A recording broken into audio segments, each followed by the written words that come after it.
नमस्कार। मैं जितेंद्र कुमार नागर छबड़ा विधानसभा से हूँ।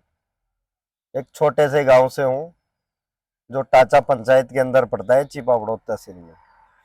मैं जनता तक और केंद्र सरकार तक एक चुनौती भरी आवाज पहुंचाना चाहता हूं कि जो आज तानाशाही चल रही है भारत के अंदर,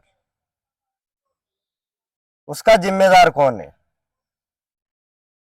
जो तानाशाही भारत के अंदर फैला रखी है भाजपा सरकार ने, उसका जिम्मेदार कौन है?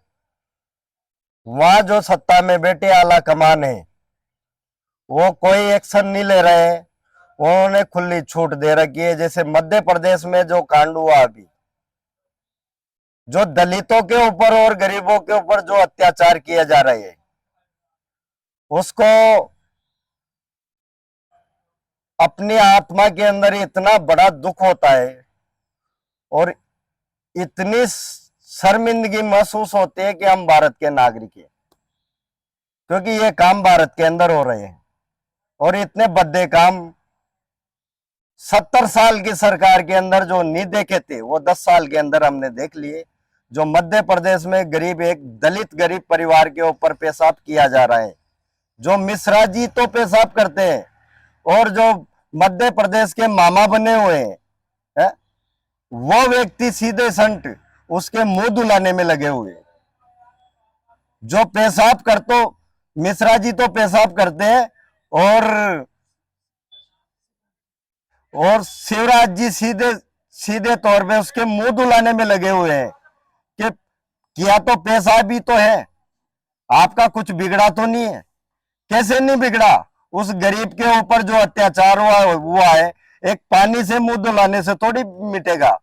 उसको मिटाने के लिए सबको आवाज उठानी पड़ेगी, गरीब वर्ग को एक साथ मिलकर चलना पड़ेगा। और इस केंद्र की सरकार को इस बार चुनौती देनी पड़ेगी कि जो 70 साल में भारत के अंदर एक सुई तक नहीं बन सकती थी, आज इतने बड़े मुकाम पे भारत को पहुंचाया था कांग्रेस ने 10 साल के अंदर। आज अंग्रेजों से बुरी दशा करके इस भाजपा सरकार ने हमारी रख दी है। जो मणिपुर का कांड था, वो तो आप सबको पता ही है।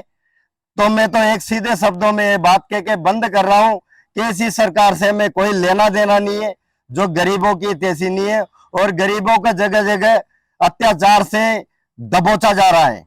एक तो महंगाई को देख लो आप।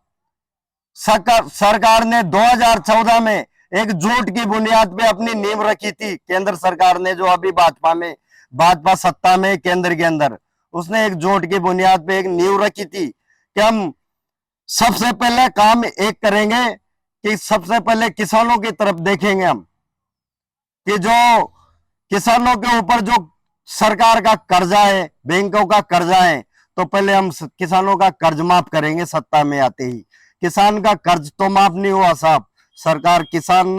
केंद्र सरकार ने किसानों को दूना कर्ज में रख दिया है।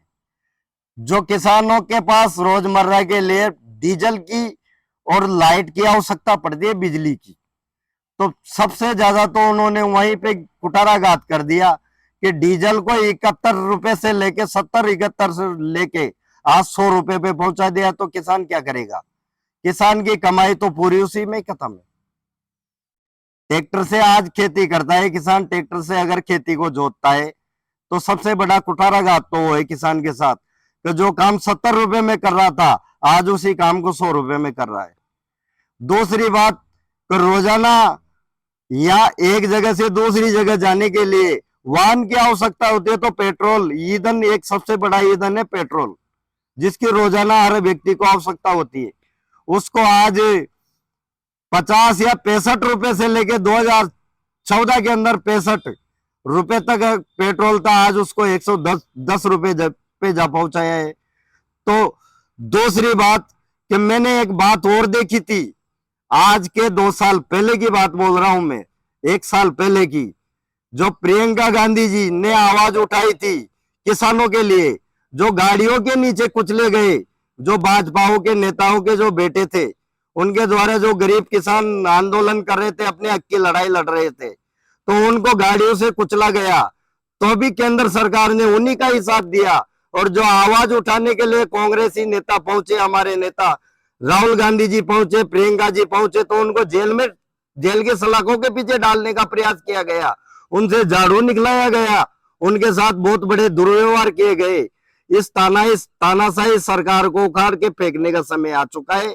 और मैं जन जन से एक ही अपील कर रहा हूं कि जो 2023 का जो चुनाव आ रहा है, 2023-24 में जो चुनाव आ रहा है, उसको केंद्र सरकार को हमें जड़ से उखाड़ के फेंकना है कि राष्ट्रीय जो भारत की लेवल है, अपने जो गवर्नमेंट है केंद्र की गवर्नमेंट, उसको केंद्र से लेके और गांव गांव डाणी डाणी तक उखाड़ के फेंकना है। और ऐसे व्यक्तियों को लाना है, ऐसी सरकार को लाना है जो गरीबी तैसी है, जिन्होंने आजादी के समय भी अपना खून बहाया और आजादी से लेके अब तक अपना ही खून बहाने के काम कर रहे हैं, दूसरों का खून नहीं बहाया है, दूसरों का शोषण नहीं किया है। उस सरकार की हमें आवश्यकता है, उस सरकार के लिए हम लड़ाई लड़ेंगे। यहां से लेके जहां भी हमारी आवश्यकता पड़ेगी, जहां भी हमें जाना पड़ेगा, जहां भी हमें आवाज उठानी पड़ेगी, वहां हम जाएंगे, आवाज उठाएंगे और सरकार के लिए जो भी बनेगा, और इन तानाशाहियों को जड़ से उखाड़ने के लिए चाहे हमें खुद को भी गोली खानी पड़े तो गोली खाएंगे साहब, पर इस सरकार को इस सत्ता से हटा के आज हम 70 साल की जो हमारी सरकार थी, कांग्रेस सरकार थी, गरीबों की सरकार थी, हमें उसी को ही लाना है। जो आजादी के लिए खून अपना बहा चुके, उस सरकार को हमें लाना है। जो अपनी आजादी के लिए दूसरों का खून बहाते, उसको नहीं लाना है साहब। जो तानाशाही को अपना के गरीबों का खून बहा रहे, उस सरकार से हमें कोई लेना देना नहीं है। उस सरकार को हमें जड़ से उखाड़ के फेंकना है। जो आने वाला 2024 में सरकार बनानी है तो फिर हमें राहुल गांधी जी के नेतृत्व में फिर से हमें कांग्रेस को लाना है। यही मेरी जन जन से अपील है। जय हिंद, जय भारत।